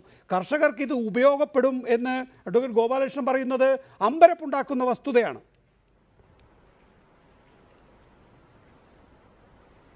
നികേഷേ, നിങ്ങൾ ആ വിജ്ഞാപനത്തെ കുറിച്ച് വികലമാക്കി സംസാരിക്കുന്നത് കൊണ്ടാണ് അങ്ങനെ വരുന്നത്. അറിവ് കാര്യങ്ങൾക്ക് വേണ്ടി കൊടുക്കാൻ ആ വിജ്ഞാപനത്തിൽ പറയുന്നത് നമുക്കറിയാം. പറയട്ടെ സാർ, ഞാനൊന്ന് പറഞ്ഞട്ടെ, എന്നെ ഒന്ന് പറഞ്ഞു തീർക്കാൻ അനുവദിക്കേ. ആ വിജ്ഞാപനത്തിൽ കാലിച്ചന്തയുമായി ബന്ധപ്പെട്ട വിഷയം മാത്രമാണ് സംസാരിച്ചിരിക്കുന്നത്. കന്നുകാലികൾ കാലിച്ചന്ത, അതായത് കന്നുകാലി ചന്ത എന്ന് പറയുന്നത് ഇന്ന് കശാപ്പ് ചന്തയായി മാറുന്നു. കന്നുകാലി ചന്തയെ കാർഷിക ചന്തയാക്കി മാറ്റുന്നു. എൻ്റെ വീട്ടിലുള്ള ഒരു പോത്തിനെ, എൻ്റെ വീട്ടിലുള്ള ഒരു കാളയെ, എൻ്റെ വീട്ടിലുള്ള ഒരു മൃഗത്തെ എനിക്ക് കശാപ്പുകാരന് കൊടുക്കാൻ യാതൊരു തടസ്സവുമില്ല. ബഹുമാനപ്പെട്ട മന്ത്രി ചെയ്യേണ്ടത്, കേരളത്തില് ഒരു വ്യവസായവുമില്ല മന്ത്രി, നമ്മൾ പച്ചക്കറി ഇറക്കുമതി ചെയ്യല്ലേ, ചെയ്യണ്ടേ? ഈ മാംസവും ഇറക്കുമതി ചെയ്യണ്ട, കേരളം മുഴുവനും ഫാം ഉണ്ടാക്കുക. ഗോപാലകൃഷ്ണൻ, താങ്കൾ അങ്ങനെ പറഞ്ഞു പോകല്ലേ? താങ്കളുടെ വീട്ടിലുള്ള കറവ പറ്റിയ ഒരു പശുവിനെ, നിലമുഴാത്ത ഒരു കാളയെ മാംസ വ്യാപാരത്തിന് കൊടുക്കാൻ കഴിയും ഈ വിജ്ഞാപന പ്രകാരം എന്നാണോ പറയുന്നത്? തീർച്ചയായിട്ടും നിങ്ങൾ ആ വിജ്ഞാപനത്തിന്റെ ഏറ്റവും അവസാനത്തെ ഖണ്ഡികയിൽ പറയുന്നത് എന്താ? ആ വിജ്ഞാപനവുമായി ബന്ധപ്പെട്ട് അന്ന് രാത്രി തന്നെ ഹർഷവർദ്ധൻ എന്ന് പറഞ്ഞ മന്ത്രിയുടെ സ്റ്റേറ്റ്മെന്റ് ഉണ്ടായിരുന്നു. This is confined to the market, this is confined to the market, not affected in other area. ഇത് വളരെ കൃത്യമാണ്. അഡ്വക്കേറ്റ് ഗോപാലകൃഷ്ണൻ, ഇക്കാര്യത്തിൽ താങ്കൾ പറയുന്നത് ഗോപാലകൃഷ്ണന്റെ വീട്ടിൽ ഒരു പശു ഉണ്ട് എന്ന് വിചാരിക്കുക, അത് കറവ പറ്റിയതാണ്, അല്ലെങ്കിൽ താങ്കൾക്ക് അത് മാംസ വ്യാപാരത്തിന് കൊടുക്കാൻ കഴിയുന്നതാണെന്ന് വിചാരിക്കുക. താങ്കൾ കൃഷി ആവശ്യത്തിനായി ഉപയോഗിച്ച, അല്ലെങ്കിൽ താങ്കൾ പാല് കിട്ടുന്നതിന് വേണ്ടിയായി ഉപയോഗിച്ച ആ പശുവിനെ, കാളയെ മാംസ വ്യാപാരത്തിന് മാർക്കറ്റ് വഴിയല്ലാത്ത മറ്റു മാർഗങ്ങളിലൂടെ കൊടുക്കാമെന്നാണോ? തീർച്ചയായിട്ടും കൊടുക്കാം. ഞാൻ മനസ്സിലാക്കിയിടത്തോളം ഇതിന്റെ കേന്ദ്ര ഗവൺമെന്റുമായി ബന്ധപ്പെട്ട വിജ്ഞാപനം പഠിച്ചതിന് ശേഷം ഇതുമായി ബന്ധപ്പെട്ടതനുസരിച്ച് ഞാൻ മനസ്സിലാക്കിയത്, ഈ പരിസ്ഥിതി മന്ത്രാലയവുമായി ബന്ധപ്പെട്ടത്, ഞാൻ ഡൽഹിയുമായി ബന്ധപ്പെട്ട് മന്ത്രാലയവുമായി ബന്ധപ്പെട്ട് ഇതുമായി ബന്ധപ്പെട്ട ആളുകളോട് സംസാരിച്ചപ്പോൾ മനസ്സിലാക്കാൻ കഴിഞ്ഞത്, നികേഷ്, ഇത് ഗോപാലകൃഷ്ണൻ തെറ്റിദ്ധരിച്ചതാണോ അതോ ഞാൻ തെറ്റിദ്ധരിച്ചതാണോ എന്നത് സംബന്ധിച്ച് ഒരു വ്യക്തത വരുത്തേണ്ടതുണ്ട്. മാംസ വ്യാപാരത്തിന് വേണ്ടി ഫാമുകളിലൂടെ വളർത്തുന്ന പശുക്കളെയോ അല്ലെങ്കിൽ കാളകളെയോ നമുക്ക് വിൽക്കാൻ കഴിയും മാംസ വ്യാപാരത്തിനായി. പക്ഷേ കാർഷിക ആവശ്യത്തിനായി വളർത്തുകയും വീട്ടിൽ നിലനിർത്തുകയും ചെയ്യുന്നതിനെ നമുക്ക് ആ നിലയിൽ വിൽക്കാൻ കഴിയില്ല. അല്ല, എവിടെ കൊണ്ടാണ് വിൽക്കാൻ കഴിയുക? എവിടെ കൊണ്ട് വിൽക്കാൻ കഴിയും? ഇവിടെ പ്രധാനമായിട്ടുള്ള മാർക്കറ്റ് കാലിച്ചന്തകളാണ്. ഇങ്ങനെയുള്ള കാര്യങ്ങളെല്ലാം ട്രാൻസാക്ഷൻ നടക്കുന്ന ചന്തകൾ, കൈമാറ്റം ചെയ്യപ്പെടുന്ന ചന്തകൾ അവിടെയാണ്. ആ ചന്തകളിൽ സ്ലോട്ടറിങ്ങിന് വേണ്ടിയിട്ടല്ല ഇത് പിന്നെ വീട്ടിൽ ഞാൻ ചോദിക്കട്ടെ, ഇപ്പോ അല്ല ഇവിടെ സംസ്ഥാന ഗവൺമെന്റ് ആരംഭിച്ചിരിക്കുന്ന മാംസ സംസ്കരണ യൂണിറ്റില്, അല്ല ഞാൻ പറയട്ടെ ശ്രീ ഗോപാലകൃഷ്ണൻ ഇതുപോലെ ഈ തപാലിൽ നീന്തൽ പിടിച്ച പോലെ സംസാരിക്കല്ലേ? നമ്മുടെ നാട് യാഥാർത്ഥ്യവുമായി ബന്ധപ്പെട്ട് സംസാരിക്കൂ. താങ്കൾ പറയുന്ന കാര്യങ്ങൾ യാഥാർത്ഥ്യവുമായി ബന്ധപ്പെടാത്ത കാര്യമാണ്. താങ്കളുടെ ഗവൺമെന്റ് ഇറക്കിയിരിക്കുന്ന ഈ നോട്ടിഫിക്കേഷൻ എന്ന് പറയുന്നത് ശുദ്ധ അസംബന്ധമാണ്. ആ അസംബന്ധത്തിന്റെ ഭാഗമാണ് ഞങ്ങൾ പറയുന്നത്. താങ്കൾ ഇപ്പൊ അങ്ങനെയാണെങ്കിൽ താങ്കളുടെ ഈ പിന്നെ ഗവൺമെന്റ് നോട്ടിഫിക്കേഷൻ പറയേണ്ടിയിരുന്നത് സ്ലോട്ടറിങ്ങുമായി ബന്ധപ്പെട്ട് പുതിയ ചന്ത ഗവൺമെന്റുകൾക്ക് ആരംഭിക്കാം, ആ ആരംഭിക്കാനുള്ള സംവിധാനം ഉണ്ടാകും എന്ന് പറയണ്ടേ? ആ കാര്യം പറയുന്നില്ലല്ലോ. എന്തുകൊണ്ടാണ് പറയാതിരിക്കുന്നത്? എന്തുകൊണ്ടാണ് നിങ്ങൾ ഈ പറയുന്ന 6 മാസം ഈ വാങ്ങുന്നയാൾ 6 മാസം വളർത്തുമെന്ന് പറയുന്നത്? 6 മാസം വളർത്തിയാൽ ഇവിടെ കൊണ്ടുപോയി വിൽക്കും. അല്ല, എവിടെ കൊണ്ടുപോയി വിൽക്കും? അപ്പൊ ഇതൊന്നും നടക്കാത്ത കാര്യങ്ങൾ. ഇപ്പൊ നിങ്ങൾ കൊണ്ടുവന്നിരിക്കുന്ന ഈ പുതിയ നിയന്ത്രണം ആർക്ക് വേണ്ടി, എന്തിനു വേണ്ടി, എന്താണ് ഇമ്പാക്ട് നിങ്ങൾ പഠിച്ചിട്ടുണ്ടോ? ആ ഇമ്പാക്ട് സ്റ്റേറ്റുകളെ എങ്ങനെ സ്വാധീനിക്കാൻ പോകുന്നത് പഠിച്ചിട്ടുണ്ടോ? എന്താ എന്ന പഠന റിപ്പോർട്ട്, ഏത് പഠന റിപ്പോർട്ടിന്റെ അടിസ്ഥാനത്തിലാണ് നിങ്ങൾ ചെയ്തിരിക്കുന്നത്?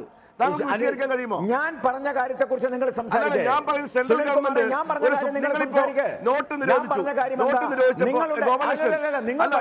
നിരോധിച്ചപ്പോൾ നിങ്ങൾക്ക് വ്യക്തമായ കാഴ്ചപ്പാടുണ്ടായിരുന്നു. അതൊക്കെ പിന്നത്തെ കാര്യം. നിങ്ങളിപ്പോ നികേഷ് നിങ്ങൾ നികേഷ് നമുക്ക് പിന്നീട് നിങ്ങൾ നികേഷ് പറഞ്ഞ മറുപടി. ഞാൻ നികേഷ് പറഞ്ഞ മറുപടി പറഞ്ഞു കാര്യമാ പറയുന്നത്. ഞാൻ നികേഷ് പറഞ്ഞ മറുപടി പറഞ്ഞു കഴിഞ്ഞു. ഗോപാലകൃഷ്ണൻ മനസ്സിലാക്കുന്ന കാര്യമല്ല. ഗോപാലകൃഷ്ണൻ മനസ്സിലാക്കിയാലും RSSനും BJPക്കും വേണ്ടിയാണ് താങ്കൾ സംസാരിക്കുന്നത്. താങ്കൾ ഒരിക്കലും ഇത് മാറ്റി പറയാൻ പോകുന്നില്ല. മന്ത്രാലയവുമായി നിങ്ങൾ ബന്ധപ്പെട്ടിട്ടുണ്ടോ? ഞങ്ങൾ കേന്ദ്ര മന്ത്രാലയവുമായി ബന്ധപ്പെടേണ്ടതിന് ബന്ധപ്പെട്ടിട്ടുണ്ട്. ഞങ്ങൾ വെറുതെ ഇരിക്കുന്ന ആൾക്കാരാണ് ഗോപാലകൃഷ്ണൻ. വെറുതെ ഗോപാലകൃഷ്ണൻ വിചാരിക്കുന്ന പോലെ ഞങ്ങൾ വെറുതെ ഇരിക്കുകയാണ് ഗവൺമെന്റ്. ഞങ്ങൾ ബന്ധപ്പെടേണ്ടവരുമായി ബന്ധപ്പെടുന്ന സംവിധാനമുണ്ട് ഗോപാലകൃഷ്ണൻ. അവിടെ BJP ഭരിച്ചാലും ഇവിടെ LDF ഭരിച്ചാലും കേന്ദ്ര സംസ്ഥാന ഗവൺമെന്റുകൾ തമ്മിൽ ബന്ധപ്പെടാനുള്ള നിരവധി സംവിധാനങ്ങളെ മനസ്സിലാക്കി സംസാരിക്കൂ. ബന്ധപ്പെട്ടുണ്ടോ ചോദിച്ചാൽ ബന്ധപ്പെടാതെ സംസാരിക്കൂ. ഈ വിജ്ഞാപനത്തെ നിങ്ങൾ വളച്ചൊടിക്കുകയാണ്. വിജ്ഞാപനവുമായി ബന്ധപ്പെട്ട് അറവുശാലയിലേക്ക് കന്നുകാലിയെ കൊടുക്കുക. നിങ്ങൾ ഉണ്ടാക്കിയിരിക്കുന്ന പുതിയ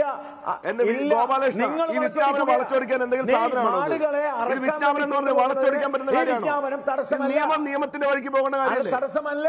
നിൽക്കൂ അഡ്വക്കേറ്റ് ഗോപാലകൃഷ്ണൻ ടെലിഫോൺ ലൈനിലുണ്ട്. ശ്രീ ജോസഫ് വാഴക്കൻ, എങ്ങനെയാണ് സംസ്ഥാന സർക്കാർ മുന്നോട്ട് നീങ്ങേണ്ടത് എന്നാണ് കോൺഗ്രസിന്റെ ഇക്കാര്യത്തിലുള്ള കാഴ്ചപ്പാട്? അല്ല, ഇവിടെ ഈ ഗോപാലകൃഷ്ണനും പറഞ്ഞിട്ടുള്ള കാര്യമൊന്നും പ്രായോഗികമായി നടക്കുന്ന ഒരു കാര്യമല്ല. അദ്ദേഹം പറയുന്നത് പശുവിനെ ചന്തയിൽ പോയി വാങ്ങിക്കഴിഞ്ഞാൽ 6 മാസം നമ്മൾ സംരക്ഷിക്കണം. 6 മാസം സംരക്ഷിച്ചു കഴിഞ്ഞാൽ നേരത്തെ പിന്നെ അതിനെ വീണ്ടും കൊല്ലാനായിട്ട് കൊടുക്കാം എന്ന് പറയുന്നില്ല.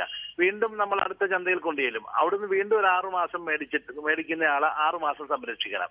അങ്ങനെ ജീവിതകാലം മുഴുവൻ ഇങ്ങനെ അതിന്റെ കാലാവധി കഴിയുന്നിടം വരെ ഓരോരുത്തരായി മാറി മാറി സംരക്ഷിക്കണമെന്നായിരിക്കും അവർ പക്ഷേ അദ്ദേഹം ഉദ്ദേശിക്കുന്നത്. ഇതൊരു കാര്യം ഞാൻ പറയാം, ഇതിന്റെ വിശദാംശങ്ങളിലേക്കും നിയമവശങ്ങളിലേക്കും നമ്മൾ അധികം കിടക്കേണ്ട കാര്യമില്ല. ഇത് നടപ്പിലാക്കാൻ വേണ്ടിയിട്ട് നടത്തുന്ന ഒരു കാര്യമല്ല. നമ്മുടെ രാജ്യത്ത് സാമുദായിക സ്പർദ്ധ ഉണ്ടാക്കാൻ വേണ്ടിയും ഇവിടെ BJP നടത്തുന്ന വളരെ ബോധപൂർവമായി ഓരോ സ്ഥലത്ത് ഓരോ കാലഘട്ടത്തിൽ നടത്തിക്കൊണ്ടിരിക്കുന്ന രാഷ്ട്രീയ നീക്കങ്ങളുടെ ഒരു ഭാഗമാണ്.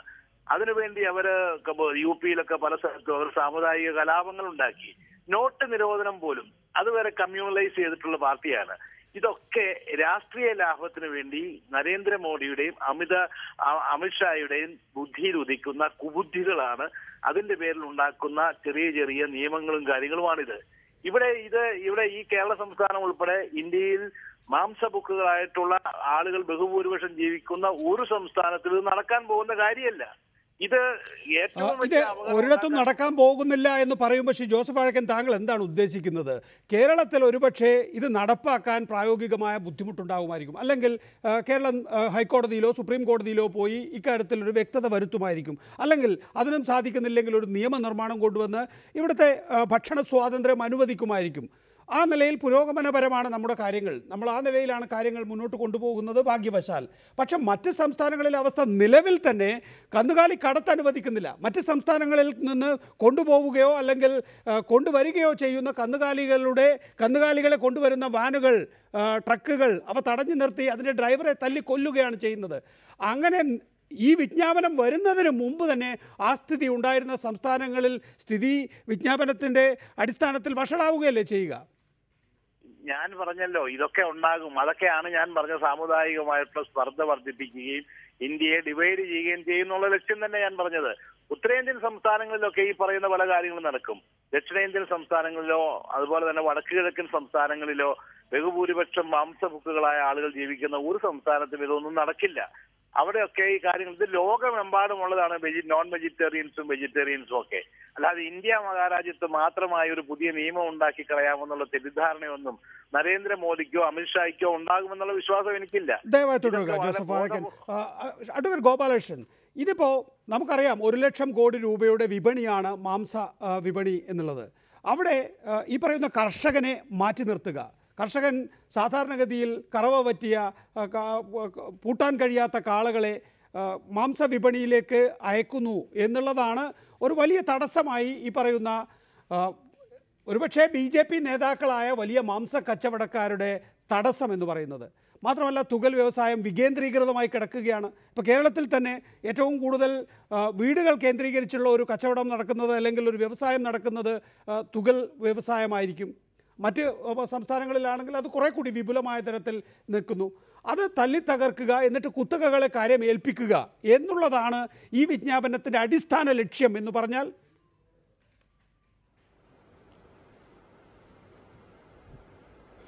എന്ന് പറഞ്ഞാൽ അത് ശുദ്ധ അസംബന്ധം എന്ന് മാത്രമല്ല വിജ്ഞാപനത്തിന്റെ എഴുതാപ്രമാണത്. എനിക്കൊരു കാര്യം പറയാൻ വേണ്ടിയിട്ട് താങ്കളെ ഇതുവരെ അനുവദിച്ചിട്ടുണ്ട്, എങ്കിലും ഒന്നുകൂടി അനുവദിക്കണം. ജോസഫ് വാഴക്കൻ പറഞ്ഞല്ലോ ഇത് മാംസം നിരോധിക്കാൻ വേണ്ടിയാണ്. ജോസഫ് വാഴക്കൻ ഒരു കാര്യം മനസ്സിലാക്കണം, ഞങ്ങളൊക്കെ സസ്യബുക്കുകളാണെന്ന് തെറ്റിദ്ധരിക്കേണ്ട. ധാരാളം ആളുകൾ മാംസബുക്കുകളാണ്, ഞാൻ മാംസബുക്കാണ്, അതുകൊണ്ട് ഞങ്ങളൊക്കെ സസ്യബുക്കുകളാണ് എന്ന ധാരണ വേണ്ട. ഒന്ന്. രണ്ടാമത്തെ കാര്യം, അങ്ങനെയാണെങ്കിൽ ഇന്ത്യയിൽ ഗോവധം നിരോധിച്ചതാരാ? ഇന്ത്യയിൽ ഗോവധം നിരോധിച്ചത് കോൺഗ്രസ് ആണ്. നിങ്ങൾ അതാണ് മനസ്സിലാക്കേണ്ടത്. ഇന്ത്യയിലെ 24 സംസ്ഥാനങ്ങളിൽ ഗോപാലകൃഷ്ണൻ, അതിനാണ് സമയം വേണമെങ്കിൽ അത് അനുവദിക്കാനാകില്ല. പഴയ കാര്യങ്ങൾ പറയാനല്ല. ഞാൻ ചോദിച്ച ചോദ്യത്തിന് ഉത്തരം പറയുക. നേരത്തെ സുനിൽകുമാറും അത് തന്നെയാണ് ആവർത്തിച്ച് ചോദിച്ചത്. ഇവിടെ സാധാരണക്കാരനായ കർഷകന്റെ നില എന്താണ്, ഇന്ത്യയിലെ കർഷകന്റെ നില എന്താണ് എന്ന് അറിയാത്ത ആളല്ലല്ലോ അഡ്വക്കേറ്റ് ഗോപാലകൃഷ്ണൻ താങ്കൾ. ആ ആളെ സംബന്ധിച്ചിടത്തോളം ഒരു പശു കറവ പറ്റിയാൽ കാള അതിൻ്റെ ജോലി അവസാനിപ്പിക്കുകയാണെങ്കിൽ അതിൻ്റെ മരണം വരെ ദയാവധം കാത്തു കിടക്കുന്ന ഈ ജന്തുക്കളെ അതിൻ്റെ മരണം വരെ കൊണ്ടുപോകണം കർഷകൻ എന്ന് പറഞ്ഞാൽ ശരിയാണ്. നേരത്തെ അഡ്വക്കേറ്റ് കാളീശ്വരൻ രാജു സൂചിപ്പിച്ചതുപോലെ ആ മാനസിക നിലയുള്ളവർക്ക് അത് അംഗീകരിച്ച് മുന്നോട്ട് പോകാൻ കഴിയും. പക്ഷേ ആ കർഷകന് സ്വന്തം വായിലേക്ക് ഭക്ഷണം പോകണോ, കുട്ടികളുടെ വായിലേക്ക് ഭക്ഷണം കൊണ്ടുപോകണോ എന്നതിനപ്പുറത്തേക്ക് ഈ കാളകളെയും പശുക്കളെയും പോറ്റേണ്ട ഒരു സ്ഥിതിവിശേഷം വരികയാണ്. അത് ഇന്ത്യയിൽ സാധ്യമാണോ? അത് ആ കർഷകൻ്റെ വരുമാന മാർഗം മുട്ടിച്ച് നിങ്ങൾ ചെയ്യുന്നത് വലിയ മാംസ കച്ചവടക്കാരുടെ റൂട്ടിലേക്ക് കാര്യങ്ങൾ എത്തിച്ചു കൊടുക്കലാണ്. അതിന് കൃത്യമായൊരു മറുപടി.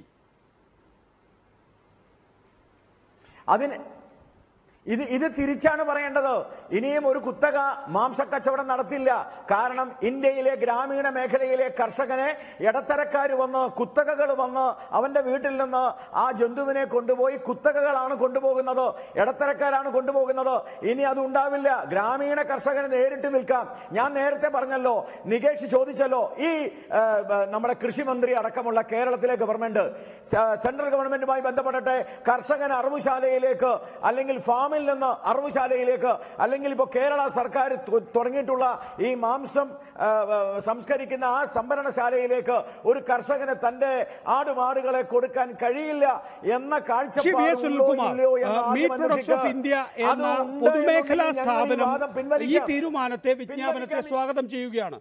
എനിക്ക് തോന്നുന്നത് മൃഗസംരക്ഷണം സുനിൽകുമാറിന്റെ വകുപ്പാണ് എങ്കിൽ അതിൻ്റെ കീഴിൽ പ്രവർത്തിക്കുന്ന മീറ്റ് പ്രൊഡക്ട്സ് ഓഫ് ഇന്ത്യ അതിനെ സ്വാഗതം ചെയ്യുന്നതിൻ്റെ കാരണം അവർ അനുവർത്തിച്ചു വരുന്നൊരു രീതിയുണ്ട്. ഓരോ വീടുകളിലും അവരുടെ കാർഷിക ആവശ്യത്തിനായി അല്ലെങ്കിൽ അവരുടെ വീട്ടാവശ്യത്തിനായി മൃഗങ്ങളെ പോറ്റാൻ നൽകുന്നു. അത് കഴിഞ്ഞ് ഒരു ഘട്ടം എത്തുമ്പോൾ, അതിൻ്റെ വളർച്ച പൂർത്തിയാകുമ്പോൾ തിരിച്ച് മീറ്റ് പ്രൊഡക്ട്സ് ഓഫ് ഇന്ത്യക്ക് ആ മൃഗത്തെ കൈമാറുന്നു. ഇത് സ്വാഗതം ചെയ്യാൻ ഉള്ള ഒരു പ്രധാനപ്പെട്ട കാരണം ഈ വിജ്ഞാപനം കൊണ്ട് അവർക്ക് നിലവിലുള്ള രീതി തുടരാൻ കഴിയുമെന്നുള്ളത് കൊണ്ടാണ്. നികേഷ്, ശുദ്ധ തെറ്റായ കാര്യമാണ്. ഒന്ന്, മൃഗസംരക്ഷണം എൻ്റെ വകുപ്പിൽപ്പെട്ടല്ല എങ്കിൽ പോലും ഞാൻ ഒരു കാര്യം പറയാം. എൻ്റെ സുഹൃത്ത് ഗോപാലകൃഷ്ണൻ പറയുന്ന കാര്യം, കർഷകരെല്ലാം തന്നെ പിന്നെ അവരുടെ വീടുകളിലെ കന്നുകാലികൾ വിൽക്കാൻ അവസരം ഉണ്ടാകുന്നതാണ്. ഇവിടെ കന്നുകാലികളെ വളർത്തുന്നത് മാംസത്തിന് വേണ്ടി വളർത്തുന്ന ആളുകളും പിന്നെ പാലിന് വേണ്ടി വളർത്തുന്ന ആളുകളും രണ്ട് രീതിയിലുള്ള ആളുകൾ ഇവിടെ ഉണ്ട്. രണ്ടും അതിൻ്റെ പ്രധാനപ്പെട്ട ലക്ഷ്യം എന്ന് പറയുന്നത് നമ്മുടെ ഭക്ഷണ ആവശ്യങ്ങൾക്ക് വേണ്ടിയിട്ടുള്ളതാണ്. ഇവിടെ കന്നുകാലി വളർത്തുക എന്ന് പറയുന്നത് റിസ്ക് ആയിട്ടുള്ള ജോബായിട്ട് മാറിക്കഴിഞ്ഞാൽ, നേരത്തെ പറഞ്ഞ പോലെ പാലിന് വേണ്ടി വളർത്തിക്കൊണ്ടിരിക്കുന്ന പശുവിനെ അല്ലെങ്കിൽ എരുമയെ അവരെ പിന്നെ അതിൻ്റെ കറ പറ്റിക്കഴിഞ്ഞാൽ ഇവരെ എന്ത് ചെയ്യും? കാളയെ വളർത്തുന്നു അല്ലെങ്കിൽ പോത്തിനെ വളർത്തുന്നു. MPI എന്ന് പറയുന്ന 200 കാളയെ ഒരു മാസം 6000 കാളയെ അല്ലെങ്കിൽ മാടിനെ വാങ്ങുന്ന MPI എന്ന് പറയുന്ന സ്ഥാപനം, ആ സ്ഥാപനം ഒരിക്കലും ഈ നിലപാട് പറയുന്ന സ്ഥാപനമല്ല. ആ സ്ഥാപനം പറയുന്ന നല്ല മീറ്റ് പ്രോസസ്സിങ്ങുമായി ബന്ധപ്പെട്ട കാര്യമാണ്. അത് നിലവിൽ തന്നെ നമ്മുടെ നാട്ടിൽ നിയമമുണ്ട്. ആ നിയമം കർശനമായി പാലിക്കണം എന്നുള്ളതാണ് MPI കാലങ്ങളായി പറഞ്ഞുകൊണ്ടിരിക്കുന്ന കാര്യം. നല്ല മീറ്റ് കിട്ടണം, അതിന് സൗകര്യം ഉണ്ടായിരിക്കണം, അതിനാവശ്യമായ സ്ലോട്ടർ ഹൗസുകൾ ഉണ്ടായിരിക്കണം, അത് പഞ്ചായത്തുകൾ അതിന് ഹൈജനിക് സ്ലോട്ടർ ഹൗസ് ഉണ്ടായിരിക്കണം, സംസ്കരിക്കാൻ സംവിധാനം ഉണ്ടായിരിക്കണം. അതുപോലെയുള്ള സംവിധാനത്തിലൂടെ ആയിരിക്കണം മീറ്റ് ഇവിടെ പ്രൊഡ്യൂസ് ചെയ്തുകൊണ്ട് വിൽപ്പന നടത്തേണ്ടത് എന്നുള്ളതാണ്. പക്ഷേ ഇവിടെ അതല്ല ലക്ഷ്യം. ഇവിടെ ലക്ഷ്യം വെക്കുന്നത് എന്താ? സ്ലോട്ടറിങ്ങുമായി ബന്ധപ്പെട്ടുകൊണ്ടുള്ള ചന്തകൾ അവസാനിപ്പിക്കുകയാണ്, ചന്തകളുടെ കച്ചവടം അവസാനിപ്പിക്കുകയാണ്. അത് പശു, കാള, പോത്ത്, പിന്നെ എരുമ, ഒട്ടകം തുടങ്ങിയ 5 ജന്തുക്കളുടെ കാര്യത്തിൽ മാത്രമാണ് ഈ പറഞ്ഞുകൊണ്ടിരിക്കുന്ന കാര്യങ്ങൾ. ഇത് മാത്രമാണ് അവിടെ സ്ലോട്ടറിങ് നടത്തിക്കൊണ്ടിരിക്കുന്നത്. ഇവിടെ മറ്റു പല പിന്നെ പന്നിയെ സ്ലോട്ടറിങ് നടത്തുന്നില്ലേ, ആടിനെ സ്ലോട്ടറിങ് നടത്തുന്നില്ലേ? ഇതെന്താ ഇതിനകത്ത് ഉൾപ്പെടുത്താത്തത്? എന്തുകൊണ്ടാണ്? അപ്പോൾ ഇതിനകത്തൊക്കെ തന്നെ വളരെ വ്യക്തമായിട്ടുള്ള രാഷ്ട്രീയ കാഴ്ചപ്പാടുകൾ കൂടിയുണ്ട്. അപ്രായോഗികമായ കാര്യമാണ്, നിയമവിരുദ്ധമായ കാര്യമാണ്, ഭരണഘടന ലംഘനമായിരിക്കുന്ന കാര്യമാണ്, മനുഷ്യൻ്റെ ആരോഗ്യത്തിന് ഭക്ഷണത്തെ സംബന്ധിച്ചുള്ള മൗലിക അവകാശത്തെ ചോദ്യം ചെയ്യുന്ന കാര്യമാണ്. ഇവിടെ നടപ്പായിക്കൊണ്ടിരിക്കുന്ന ഗോവധ നിരോധനം എന്ന് പറയുന്ന RSSന്റെ അജണ്ട എല്ലാ സംസ്ഥാനങ്ങളിലേക്കും ഇൻഡയറക്റ്റായിട്ട് വ്യാപിപ്പിക്കാൻ വേണ്ടിയിട്ടുള്ളതാണ്. ഇത് നേരിട്ടൊരു സംസ്ഥാനത്തിലേക്ക് ഇത് വ്യാപിപ്പിക്കാൻ കഴിയില്ല എന്നുള്ളതുകൊണ്ട് പരോക്ഷമായി വ്യാപിപ്പിക്കാൻ വേണ്ടി അല്ല, ഒരേ സമയത്ത് ഇത് ചെയ്യുകയും രണ്ടാമത്തെ കാര്യമായി ഈ പറയുന്ന കുട്ടകളെ കൊണ്ടുവരികയും ചെയ്യാണ്. ഇവിടെ നോട്ട് നിരോധിച്ചപ്പോൾ പിന്നെ ഡീലിംഗ്സ് ആണ്. നിങ്ങൾ കോൺഗ്രസ് എന്ത് സംഭവിച്ചു? ആർക്കാ ലാഭം ഉണ്ടായത്? അവിടെ ലാഭം ഉണ്ടായതും ബാങ്കുകൾക്കും അല്ലേ? കമ്മീഷൻ വാങ്ങിക്കൊണ്ടിരിക്കല്ലേ? നേട്ടമുണ്ടായത് ആർക്കാ? കള്ളപ്പണത്തിന്റെ പേരിൽ കൊണ്ടുവന്നത് ലാഭം ഉണ്ടാക്കിയത് വരുന്ന ഇതും ഇവിടെ എല്ലാ കാലഘട്ടത്തിലും പാല് കച്ചവടത്തിലേക്കും കടന്നു വരാൻ വേണ്ടി വാതായനം തുറന്നു കൊടുത്ത് കോടികൾ ഉണ്ടാക്കാണ്. റിലയൻസ് പോലെയുള്ള സ്ഥാപനങ്ങൾ മാംസ കച്ചവടത്തിലേക്കും അവർ പാല് കച്ചവടത്തിലേക്കും കൊടുക്കുന്ന പരിപാടിയാണ് നിങ്ങൾ ചെയ്യുന്നത്. നിങ്ങൾ ഇവിടുത്തെ ഗ്രാമീണ മേഖലയിൽ ഫാമുകൾ ഉണ്ടാക്കാൻ ശ്രമിച്ചാൽ, തരിശായി കിടക്കുന്ന കേരളത്തിന്റെ ഭൂമിയിൽ ഫാമുകൾ ഉണ്ടാക്കാൻ ശ്രമിച്ചാൽ ഇതിന് മാറ്റമുണ്ടാക്കാം. അത് മാറ്റമുണ്ടാക്കാം. നിങ്ങളാണ് കുത്തകൾക്ക് വേണ്ടി പ്രവർത്തിക്കുന്നത്. നിങ്ങൾ കൃഷിമന്ത്രിയാണെങ്കിൽ വ്യാപകമായ പ്രതിഷേധം ഇതിനെതിരെ ഉണ്ടാകുന്നുണ്ട്. ഇപ്പോൾ കേരളത്തിൽ മാത്രമല്ല, കേരളത്തിനേക്കാൾ കൂടുതലായി ഈ വിഷയത്തോട് പ്രതികരിക്കുന്നത് തമിഴ്നാട് അടക്കമുള്ള മറ്റ് ദക്ഷിണേന്ത്യൻ സംസ്ഥാനങ്ങളാണ് എന്ന് ഇന്ന് അരങ്ങേറിയ പ്രതിഷേധ സമരങ്ങൾ കൊണ്ട് തന്നെ വ്യക്തമാണ്. പക്ഷേ യൂത്ത് കോൺഗ്രസ് കഴിഞ്ഞ ദിവസം കണ്ണൂരിൽ നടത്തിയ ഒരു സമരം, ആ സമരത്തിൻ്റെ ചിത്രം എന്ന രൂപേണ, അല്ലെങ്കിൽ ഇവിടെ ബീഫ് ഫെസ്റ്റ് നടത്തുന്നത് പശുക്കളെ കൊന്നിട്ടാണ് എന്ന രൂപേണ മോർഫ് ചെയ്ത ചിത്രങ്ങൾ ഇപ്പോൾ ദേശവ്യാപകമായി പ്രചരിപ്പിക്കുകയാണ്. ഇതൊരു വടക്കേ ഇന്ത്യൻ തെക്കേ ഇന്ത്യൻ ഡിവൈഡായി മാറാതിരിക്കട്ടെ എന്ന് നമുക്ക് ആഗ്രഹിക്കാം. പക്ഷേ ഇത്തരത്തിലുള്ള വ്യാജ പ്രചരണങ്ങൾക്ക് വഴിമരുന്നിടുന്ന രീതിയിലുള്ള സമരമാർഗങ്ങൾ യൂത്ത് കോൺഗ്രസും നടത്തുന്നത് ഈ ഘട്ടത്തിൽ നല്ല കാര്യമാണോ?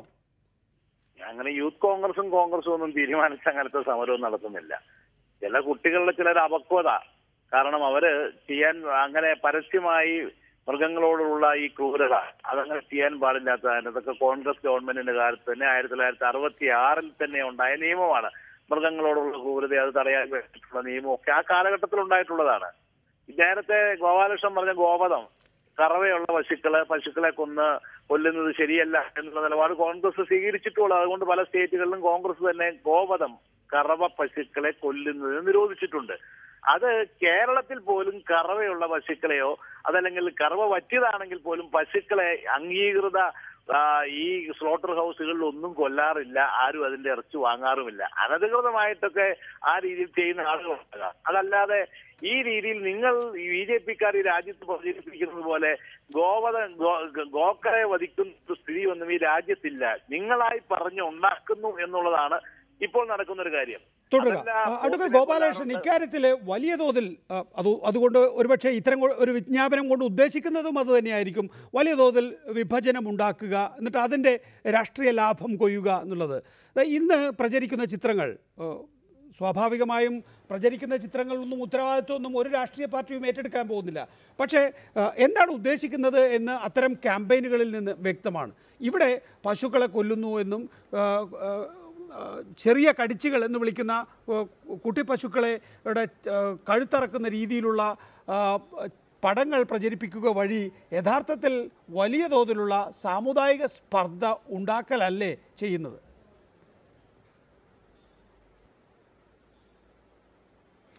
നികേഷെ, 34 വർഷം ഇടതുപക്ഷം ഭരിച്ചതാണ് ബംഗാളിൽ. ആ ബംഗാളിലെ മൃഗബലി നിർത്താൻ ഇടതുപക്ഷത്തിന് കഴിഞ്ഞില്ല. ഈ ഒരൊറ്റ നിയമം കൊണ്ട് മൃഗബലി, ഇന്ത്യയിൽ നടക്കുന്ന മൃഗബലി മുഴുവൻ അവസാനിച്ചു. ആ മൃഗബലി നടന്നിരുന്നത് ക്ഷേത്രങ്ങളിലാണ്. അത് നിങ്ങൾ പറയുന്ന രീതിയിലാണെങ്കിൽ അത് ഹൈന്ദവ വിശ്വാസത്തിന്റെ ഭാഗമാണ്. പക്ഷെ അതാണ് അവസാനിച്ചിരിക്കുന്നത്. പിന്നെ എന്തടിസ്ഥാനത്തിലാണ് മതത്തെ ഇതിനകത്തേക്ക് കൊണ്ടുവരുന്നത്? അങ്ങനെ മതത്തെ കൊണ്ടുവന്നാൽ റംസാന്റെ പുണ്യദിനത്തിലാണ് ചോര ഒഴുക്കിയത്. റംസാന്റെ നോയിമ്പിനെ ചോരയിൽ മുക്കിയവരാണ് ഈ കോൺഗ്രസിന്റെ ആളുകൾ. ലോകത്തൊരാളും ചെയ്യാത്ത ക്രൂരകൃത്യമാണ്. ഈ അറവുശാലയിൽ ഒരുപക്ഷെ പശുവിനെ ഇറക്കുന്നുണ്ടാവും, പക്ഷെ ഇന്ത്യയിലെ ഒരറവുകാരനും പശുവിന്റെ തല വെച്ച് ഇറച്ചി വെക്കുന്നില്ല. ആ അറവുകാരനുള്ള അന്തസ് പോലും കോൺഗ്രസ്സുകാർ കേരളത്തിൽ കാണിച്ചിട്ടില്ല എന്നുള്ളതാണ് ക്രൂരത. നിങ്ങൾ ചോദിക്കേണ്ടത് അതാണ്. നിങ്ങൾക്ക് ജനാധിപത്യ രാജ്യമാണ്. എന്തെങ്കിലും നിയമത്തിൽ വ്യത്യാസമുണ്ടെങ്കിൽ നമുക്ക് കോടതി ഉണ്ടോ? ഗവൺമെന്റിനോട് സംസാരിക്കാം. ഞാൻ ഇപ്പോഴും ചോദിച്ചല്ലോ കൃഷിമന്ത്രിയോട്, നിങ്ങൾ ഗവൺമെന്റായിട്ട് ബന്ധപ്പെട്ടിട്ടുണ്ടോ? കർഷകന് അറവുശാലയിലേക്ക് നേരിട്ട് കൊടുക്കുന്നതിൽ ഇതിൽ വിരോധമുണ്ടോ? എനിക്കറിയാം പരിസ്ഥിതി മന്ത്രി ഹർഷവർദ്ധൻ അദ്ദേഹത്തിന്റെ പത്രസമ്മേളനത്തിൽ പറഞ്ഞിരുന്നു അറവുശാലയുമായി ഒരു ബന്ധവുമില്ല. അറവുകാരന് തീർച്ചയായിട്ടും എവിടുന്ന് വേണമെങ്കിലും മേടിക്കാൻ സാധിക്കും, ആ ചന്തയൊഴിച്ച് എന്നുള്ളത് പത്രസമ്മേളനത്തിൽ പറഞ്ഞതാ. ഈ കൃഷിമന്ത്രി ആദ്യം ചെയ്യേണ്ടത് ചാനലിൽ ചർച്ചയ്ക്ക് വന്ന് സംസാരിക്കുന്നതിന് മുമ്പ് അദ്ദേഹം ചെയ്യേണ്ടത്, എന്റെ വിനീതമായ അഭ്യർത്ഥന, അദ്ദേഹം ചെയ്യേണ്ടത് ഇതിന്റെ ക്ലാരിഫിക്കേഷനാ. അതായത് കൃഷിമന്ത്രി ഗവൺമെന്റ് പറയേണ്ടത് ഈ കേരളത്തിലെ ഗ്രാമാന്തരങ്ങളിൽ ഫാമുകൾ ഉണ്ടാവണം. ഒരു പെട്ടി ഓട്ടോറിക്ഷ ഓടിച്ചു നടക്കുന്ന എംടെക്കുകാരും ബിടെക്കുകാരുമുള്ള കേരളത്തിൽ വ്യവസായമില്ല. ഒരു പെട്ടി പീഡികക്കാരൻ ട്രാൻസിസ്റ്റർ റേഡിയോ വെച്ചാൽ അവനെ ബൂർഷ എന്നുള്ള പേര് കുത്തി കടയടപ്പിച്ച പാരമ്പര്യമുള്ള ഈ നാട്ടിൽ ഇനിയും ആകെ ഈ ഫാമുകളാണ് രക്ഷ. കർഷകർക്ക് രക്ഷ നേടാൻ ഈ നമ്മുടെ കൃഷിമന്ത്രിക്ക് ഗ്രാമങ്ങളിൽ സ്വയം പര്യാപ്തം നേടാൻ കർണാടകയും തമിഴ്നാടും ഗോവധമുണ്ട്. തമിഴ്നാട്ടിലും ഒരു കാര്യമില്ല സുനിൽകുമാറെ. മറുപടി അറിയിക്കുന്ന കാര്യങ്ങളല്ല. കർണാടകയിലെ സമരം എന്തിനാണെന്നറിയോ? അവിടുത്തെ സാധനം ഇങ്ങോട്ട് പറ്റാത്തത് കൊണ്ടാണ്. കർണാടകയിലും തമിഴ്നാട്ടിലും ഇറക്കുമതി നിൽക്കുന്നത് കൊണ്ടാണ് അവർ സമരം ചെയ്യുന്നത്. ന്യൂസായിട്ട് തുടരുന്നു. കന്നുകാലികളെ കശാപ്പിനായി വിൽക്കുന്നത് കേന്ദ്രം നിരോധിച്ചു. ശ്രീ വി എസ് സുനിൽകുമാർ, നേരത്തെ അഡ്വക്കേറ്റ് ഗോപാലകൃഷ്ണൻ ചൂണ്ടിക്കാണിക്കുന്നത് പോലെ ഈ കാർഷിക ചന്തകൾ കാർഷികാവശ്യത്തിന് വേണ്ടി ഉപയോഗിക്കുന്ന കന്നുകാലികളുടെ കൈമാറ്റത്തിന് വേണ്ടി മാത്രം ഉപയോഗിക്കേണ്ടതാണ് എന്നുള്ള നിഷ്കർഷയാണ് കേന്ദ്രത്തിനുള്ളത്. വളരെ നിഷ്കളങ്കമായി അങ്ങനെയാണ് കേന്ദ്രം ആഗ്രഹിക്കുന്നത് എങ്കിൽ മറ്റു മാർഗങ്ങളിലൂടെ അല്ലെങ്കിൽ വേറെ കന്നുകാലി ചന്തകൾ നിങ്ങൾക്ക് ഏർപ്പെടുത്തി കൊടുക്കാം, സംസ്ഥാനത്തിന് ഏർപ്പെടുത്തി കൊടുക്കാം. കാരണം അത് സംസ്ഥാനത്തിൻ്റെ അധികാര പരിധിയിൽപ്പെട്ടതാണ്.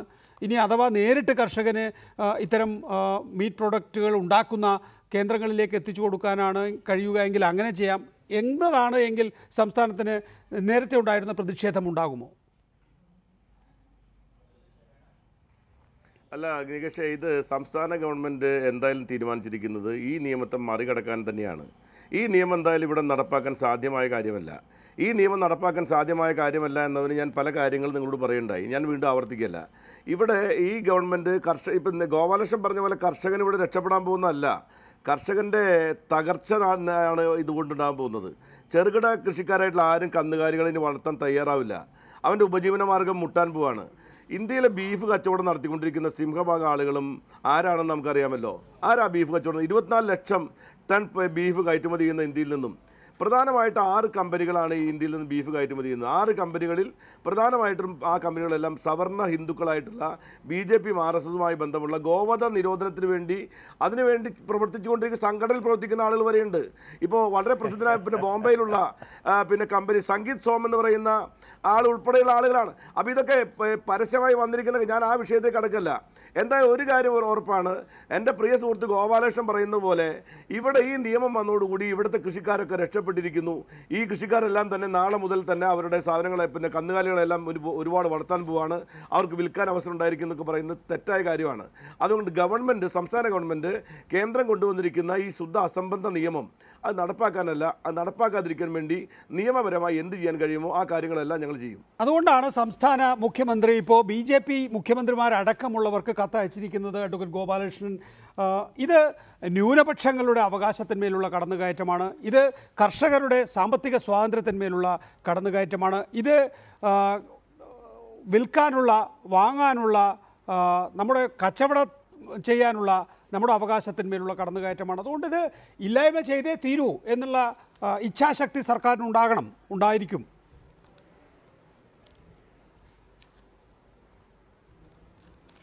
നികേഷെ, വാസ്തവത്തിൽ കർഷകന്റെ പേര് പറഞ്ഞ് കുത്തകളെ സഹായിക്കുന്ന സമീപനമാണ് എല്ലാ കാലഘട്ടത്തിലും ഇടതുപക്ഷം സ്വീകരിച്ചത്. അതാണ് ബംഗാളിലെ നന്ദിഗ്രാമിലും അതുപോലെ ബാക്കി സ്ഥലങ്ങളിലുമെല്ലാം കണ്ടത്.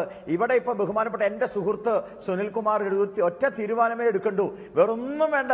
നമ്മുടെ നാട്ടിൽ സംഗീത് സോമിന്റെ ഇറക്കുമതി വേണ്ട, നമ്മുടെ നാട്ടിൽ കുത്തകളുടെ ഇറക്കുമതി വേണ്ട.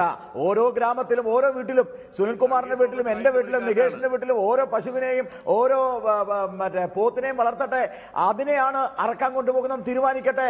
അങ്ങനെ കേരളത്തിലെ ഗ്രാമാന്തരങ്ങളിൽ ഫാം ഉണ്ടാവട്ടെ. അത് ഉണ്ടാക്കാൻ കഴിയാതെ വെറുതെ കുത്തകയുടെ പേര് പറഞ്ഞ് വാസ്തവത്തിൽ കുത്തകളെ സഹായിക്കുന്ന സമീപനമാണ് ഈ സർക്കാരിൻ്റെത്. പിന്നെ മറ്റൊരു കാര്യം കൂടി പറയുന്നത്, കുഞ്ഞു കുട്ടികളുടെ മുമ്പിൽ വെച്ച കോൺഗ്രസ്സുകാര് ആ പശുക്കുട്ടിയെ അർത്ഥത്, അതിനെയാണ് ആദ്യമേ, ആ മ്ലേച്ഛത്തരത്തിനെയാണ് നമ്മൾ അപലപിക്കേണ്ടത്.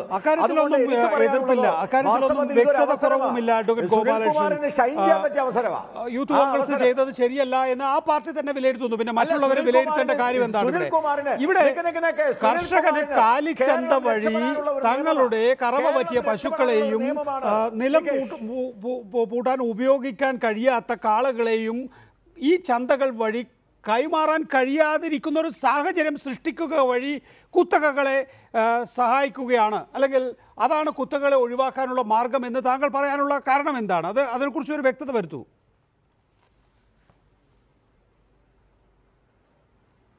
അതായത് വാസ്തവത്തിൽ എന്നോടാണ് ചോദിക്കുന്നത് വിചാരിക്കുന്നു. വാസ്തവത്തിൽ നികേഷെ, നിങ്ങൾ ചന്തയിലൂടെ തന്നെ അറവുകാരന് കൊടുക്കണമെന്ന് വിചാരിക്കേണ്ട. ആ ചന്ത എന്ന് പറയുന്നത് കാർഷിക ചന്തയാവട്ടെ, അറവുകാരന് ഗ്രാമാന്തരങ്ങളിൽ നിന്ന് കൃഷിക്കാരിൽ നിന്ന് കൊടുക്കട്ടെ. ഈ മന്ത്രി വിചാരിച്ചാൽ നമ്മുടെ നാട്ടിൽ ഫാമുകൾ ഉണ്ടാവില്ലേ? നമ്മുടെ നാട്ടിൽ ഇറച്ചി ഇറക്കുമതി ചെയ്യണ്ട. നമ്മുടെ നാട്ടിൽ പശുവിനെ, കാളയും, പോത്തിനെയും കർണാടകയിൽ നിന്നും, ആന്ധ്രയിൽ നിന്നും, തമിഴ്നാട്ടിൽ നിന്നും ഇറക്കുമതി ചെയ്യണ്ട. നമുക്ക് വളർത്താം. ഇന്നല്ലെങ്കിൽ 1, 2, 3 വർഷം കഴിഞ്ഞാൽ കേരളം സാക്ഷരമാവട്ടെ. പച്ചക്കറി ഇറക്കുമതി ചെയ്യല്ലേ. 21% ഇവിടെ ഉണ്ടാവുന്നത് ജൈവ പച്ചക്കറി ഉണ്ടാക്കാനല്ലേ. ഹോർട്ടിക്കൾച്ചർ ജൈവ പച്ചക്കറി. ബുധനാഴ്ചയാണ് ക്യാബിനറ്റ്. ബുധനാഴ്ചയാണോ ഇക്കാര്യത്തിൽ ഒരു അന്തിമ തീരുമാനമെടുത്ത് സംസ്ഥാനം എന്താണ് ചെയ്യാൻ പോകുന്നത് എന്ന് സംബന്ധിച്ച് വ്യക്തത വരുത്തുക? അല്ല, സംസ്ഥാന ഗവൺമെന്റ് വരുന്ന ബുധനാഴ്ച ചേരുന്ന ക്യാബിനറ്റിൽ ഞങ്ങൾ വ്യക്തമായ തീരുമാനം എടുക്കും. ആ തീരുമാനം ഈ പറയുന്ന ഈ പ്രതിസന്ധി എങ്ങനെ പരിഹരിക്കണം എന്നുള്ളതാണ്. ഗോപാലകൃഷ്ണൻ പറയുന്നത് പോലെ ഇവിടെ കുത്തകളെ സഹായിക്കുന്ന നിലപാടൊന്നും ഇടതുപക്ഷം എടുക്കാൻ പോകുന്നില്ലെന്ന് മാത്രമല്ല, നിങ്ങൾ ചെയ്തുകൊണ്ടിരിക്കുന്ന കാര്യം അതാണ്. അദ്ദേഹം പറഞ്ഞൊരു കാര്യം എന്താ, പശുവിനെ ഇപ്പൊ നിങ്ങൾ എടുത്തിരിക്കുന്ന ഉത്തരവ് പ്രകാരം വാങ്ങുന്നയാൾ വ്യക്തമായിട്ട് പറയണം ഇത് സ്ലോട്ടറിങ്ങിനല്ല എന്ന്. ഇത് സ്ലോട്ടറിങ്ങിനല്ല എന്ന് പറയുന്ന ഉത്തരവ് നിങ്ങൾ ഇറക്കിയിരിക്കുകയാണ് ഗോപാലകൃഷ്ണ. സ്ലോട്ടറിങ്ങിന് എടുക്കാൻ പാടില്ല എന്ന് പറഞ്ഞിരിക്കുകയാണ്. ഏത് കൃഷിക്കാരാണ് സ്ലോട്ടറിംഗ് അല്ല എന്ന് പറഞ്ഞ് ഏതാണെന്ന് വാങ്ങാൻ പോകുന്നത്? ബയർ വാങ്ങണം. ബയർ ഇത് വാങ്ങുന്ന ആള് പറയണം. ചന്തയിൽ പിന്നെ എവിടെ കൊണ്ടുപോയി വിൽക്കും ഗോപാലകൃഷ്ണൻ? എവിടെ കൊണ്ടുപോയി വിൽക്കും? ഏത് ചന്തയിലെ കാര്യം പറയുന്നത്? സ്ലോട്ടറിംഗ് ചന്തയെ പറ്റി ഈ നാട്ടിലെ ജനങ്ങൾ നിങ്ങളെ മന്ത്രിയാക്കിയത് എവിടെ കൊണ്ടുപോകും? ഈ നാട്ടിലെ ജനങ്ങൾ നിങ്ങളെ മന്ത്രിയാക്കിയത് ചന്തയിൽ കൊണ്ടുപോകാനല്ല. ഈ നാട്ടിലെ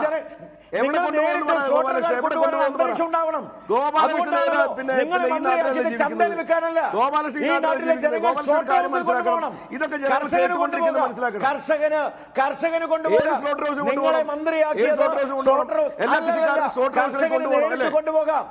കർഷകന് നേരിട്ട് കൊണ്ടുപോകാം. ഏത് സ്ലോട്ടർ ഹൗസിൽ കൊണ്ടുപോകും? നികേഷ് പറഞ്ഞല്ലോ നമ്മുടെ നിങ്ങളുടെ കേന്ദ്ര ഗവൺമെന്റ് ഉണ്ടാക്കി നമ്മുടെ ഗവൺമെന്റ് കൊണ്ടുവന്നിട്ടുള്ള കേരള ഗവൺമെന്റ് കൊണ്ടുവന്നിട്ടുള്ള നിങ്ങൾ മിണ്ടാതിരിക്കേണ്ട പറഞ്ഞോ?